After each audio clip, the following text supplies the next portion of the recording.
Hey everyone, it's Jim T. Graham and Jason Cole, and we're at the field again, thankfully. We're in the part of the summer where it's not crazy hot and there's no wind, thank goodness. Yeah, it's beautiful out right now. So what you're looking at is our Carbon Z Cubs, and I want to tell everyone how we wound up with these. When these came out, I guess I maybe saw it at Joe Nall, but I saw when the prototype was out and I wanted it, and then I saw it again and again and again, and either it was out of stock or it just never happened. So one day Jason and I were out here at the field, and he said, I found a Carbon Z Cub and I bought it. And then I went up on a Horizon site and it was back in stock. And so I got that one. And then that turned into, hey, I think we need to modify these. So I modified mine. This will be the maiden. I modded everything on it before we got here. Yep. And Jason was working with me. Also, I want to give a shout out to Prof 100 on RC Groups. He has a post in his blog, and I'll mention it. I'm doing an article on mine that you can check out. We'll add it to this when it's up. But he talked about all the things you could do to this plane, and we basically did everything that he suggested. Just about, yeah. Pretty dang close. So tell them about the motor and why we went from a 50 to a 60. So when I first bought it, I was looking forward to it. I've seen all the videos of people doing aerobatics in 3D with it, and Kike flying it with floats, dipping in the water, and I was like, I want to do that. Right. So I get it and have some 6S batteries. The first thing I did was buy the Morgan Mill battery tray, because everybody's like, you have to have this. It saves the foam on your airplane around the battery hatch. So we'll cut to a picture of it inside, and then I'm going to do a little piece about the Morgan Mill. But it's basically a well thought out piece of wood that he's laser cut, and it allows you, it bolts into the plane using the existing screws and mount, and then you put your battery in this tray, and you can move it into different slots for whatever CG you need. Yeah, because I have different size batteries, and so it was great for me to just be able to quickly, easily swap out and protect the airplane a little bit better, and it's super secure. So. And when he says protect it, getting your hands in and out of this compartment, you're going to be chipping your paint and messing with your foam, and this takes away from that, I think. Yeah, so that was the first thing I did, but then I flew it, and I liked it. It was a lot of fun, and I could hover it, but it wasn't quite what I call 3D power. It was really good aerobatic power, even though you could hover it. But there was times where there was just no margin for error. If it got a little out of whack, you couldn't just goose the throttle and instantly fix it. It would kind of fall off, and you could go full throttle, and you're just struggling to get out of it. So if you're Kike Somanzini, no problem. Yeah, and you know, I can hover pretty good. I've been doing it a really long time, but I just wanted more power. So started reading about all the guys putting the Power 60s in there, and I was like, ooh, yeah, let's do that. So I got the Power 60.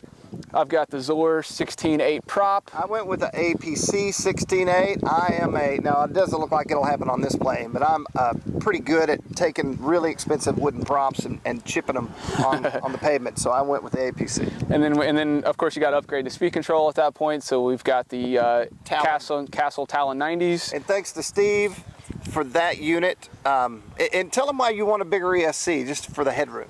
Well, you want the headroom, and then also we're pulling more amps with these motors, so the stock one we'd be maxing its limits out. And so with the Talon, it's got us ample headroom, so we're not going to be maxing it out. It's going to be able to run cooler.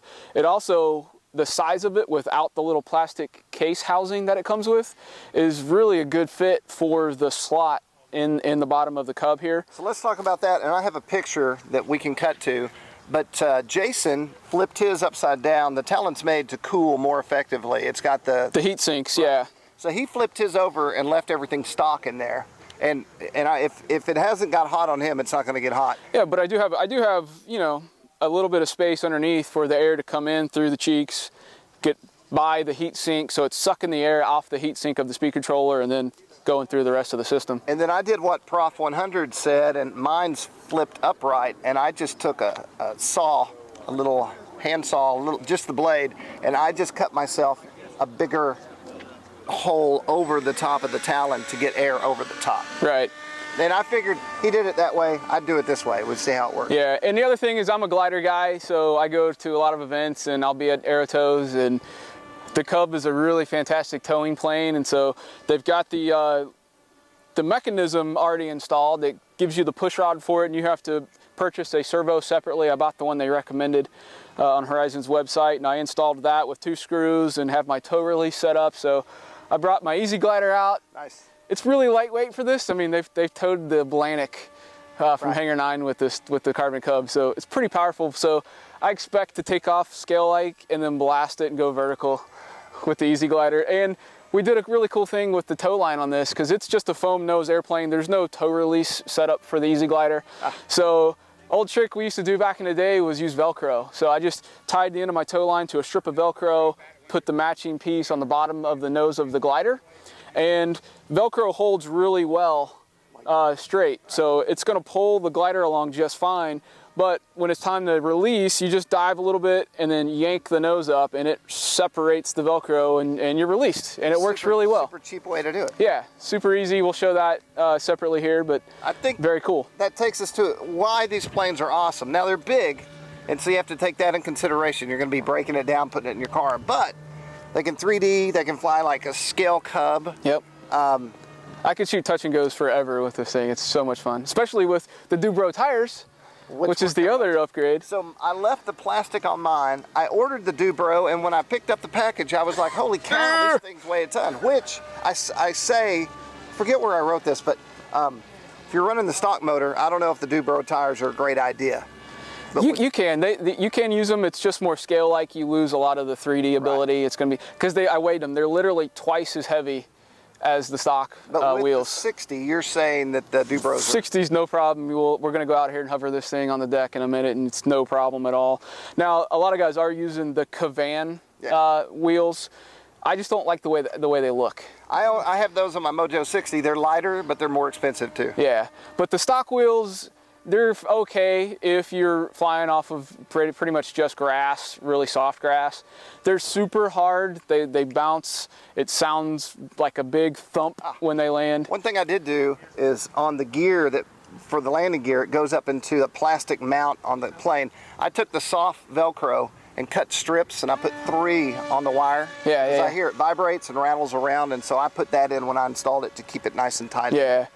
So changing the tires out, that's personal preference really, but I like the Dubro tires functionality wise. If they were lighter, it'd be great, but they work awesome for smoothing out landings. I feel bad that I didn't put mine on before today, but we will see the difference. Yeah, now we can see the difference. Let me say one more thing. They're supposed to be here tomorrow. They are the Cub landing gear. These are the high dollar handmade.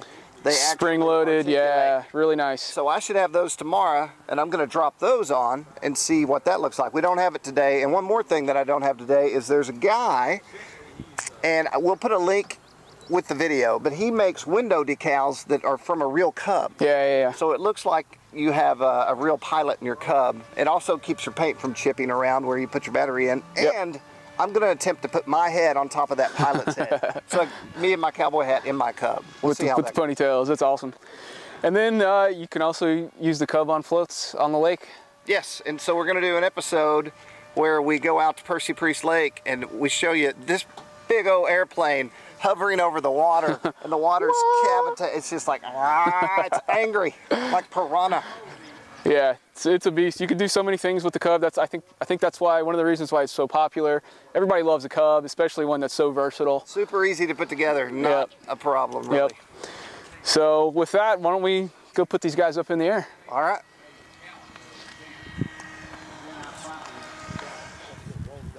And then one more thing, I thought I left it at home, and I said in another review about the Ready-Made RC LiPo alert, it's a tester and a battery alert, but I actually left one in the kit, like I said in the video that I should. And so I found this thing. Basically, this plugs into your balance tab or plug, and it'll let you know when your voltage is down to a level that you need to land, which earlier we were just flying a plane and we puffed a pack because we did not have this in there.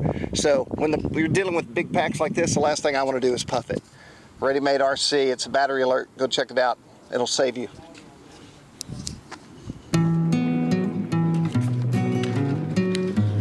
Here we see Jason using his Morgan Mill battery cartridge.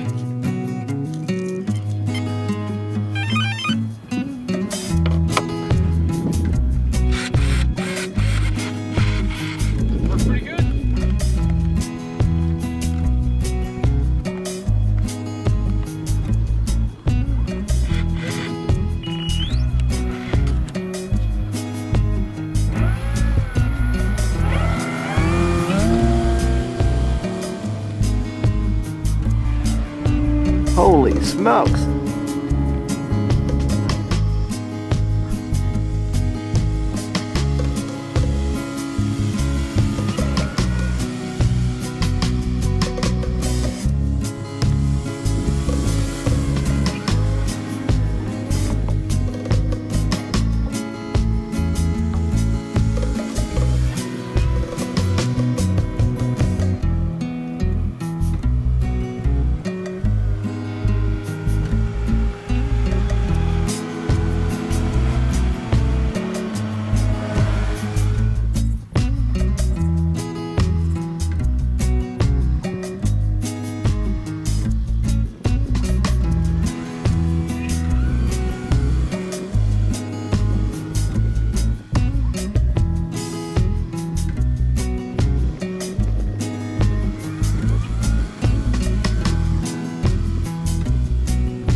Hey everybody, we're in the lake portion of the show, and we just wanted to show you what these Cubs could do on the water.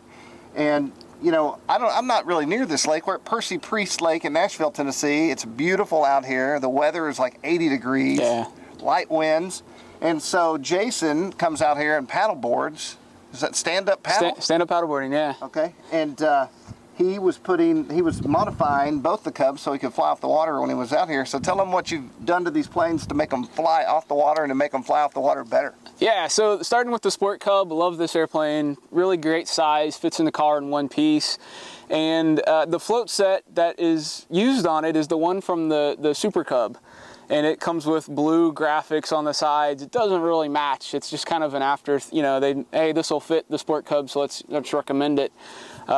So what I've done is I painted over the blue graphics because you can't really peel the existing ones off without really damaging the foam. So I ended up painting white over top of the original graphics, and then I ordered a spare decal set for the Sport Cub from Horizon, and just used the decals from the fuselage and matched them on the floats, and put the Sport Cub logo on there. And I think it looks a whole lot better. It actually matches the airplane now, and it looks great that way. Are you going to do a little article on that mod? Oh yeah, I can do an article on that. We can show. It's pretty simple to do, so we can do that. And then the other thing is the power system. Stock is quite fun and okay, but for floats and windy days, you may want a little bit more oomph to it. So what I've done is swapped out the speed controller from the stock 18 amp to the E-flite 30 amp, and then I've also upgraded the prop to a Zor 10x8. Which gives it quite a bit more pep, a lot more takeoff power and aerobatic power up in the air, although it's still not quite fully vertical hovering ability like the big Carbon Z gets. Right, right. So that's pretty much all I've done. Everything else is stock on that thing. It just flies beautifully off the water, as you'll see, and just great fun airplane.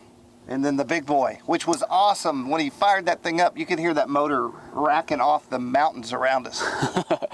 Yeah, the Carbon Z is a beast, especially with the upgrades we've done on it that we'll talk about later. But we've got quite a bit of power on this monster, as you'll see coming up here, and you can hover it right on the deck, on the water, and you can see the spray from the prop blasts just tagging the water. It looks awesome, sounds great. And when you were hovering it, you're creating like a crater of thrust. It was pretty dang cool. Yeah, and you hear the prop tips cavitating and it just echoing off of the trees and the lake out here. It's pretty cool. And we had some guys come up and like, hey, that's some fancy flying you're doing there.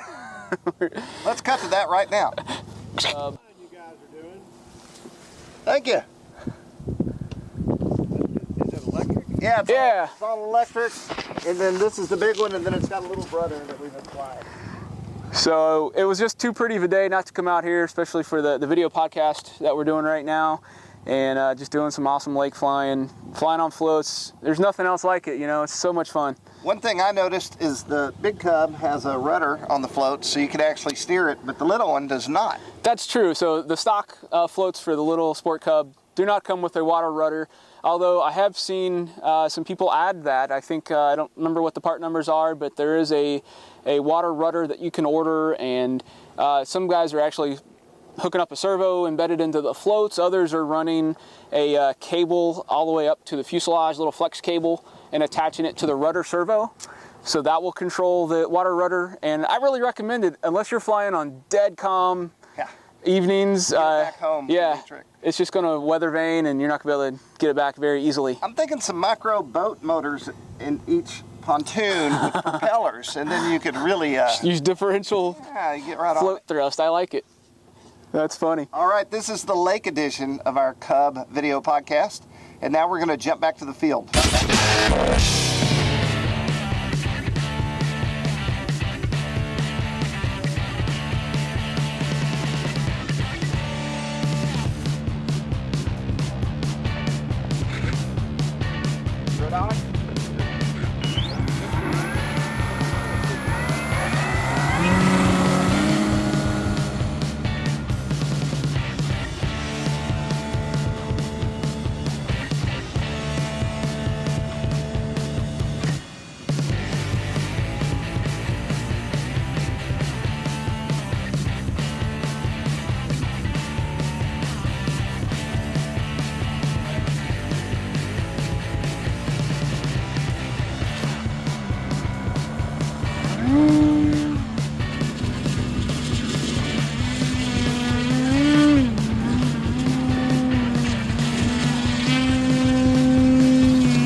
That is awesome.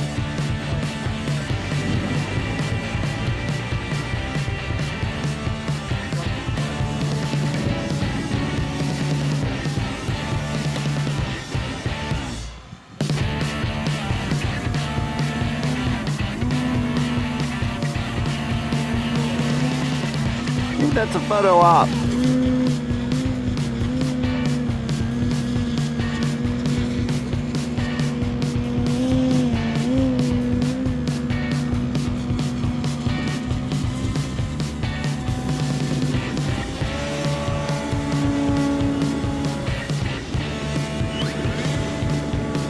Whoa!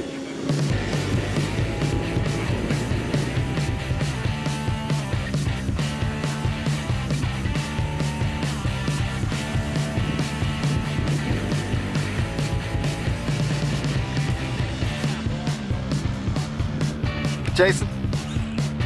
What do you think? It's growing on me. I'm liking it more and more now, especially with the Power 60. I've also just had an amazing idea that I'm going to talk to you about off camera. Okay. But it's a killer idea and no one can know about it, but maybe it'll happen at Joe Nall. Nice. Let's do it.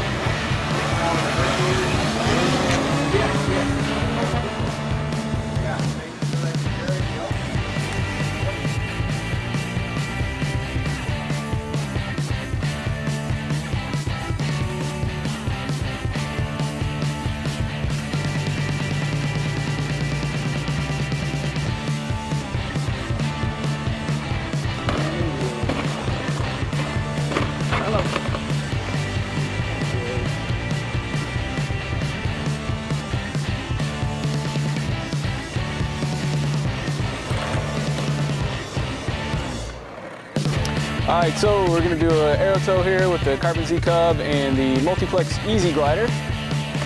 And here we go. Bid you adieu.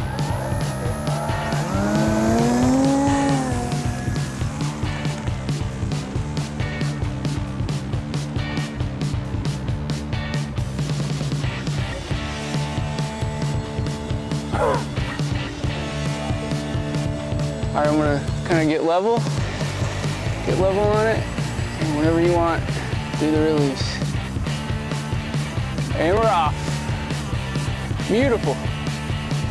That's using the Velcro system, Jason? That's Velcro on the tow release on the glider, so he dove down a little bit, yanked back on the elevator, and Velcro ripped right off like it's supposed to. I can't imagine it without that motor.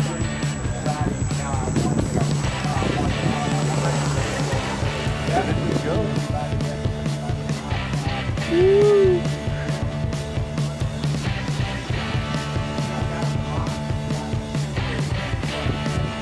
A little bit.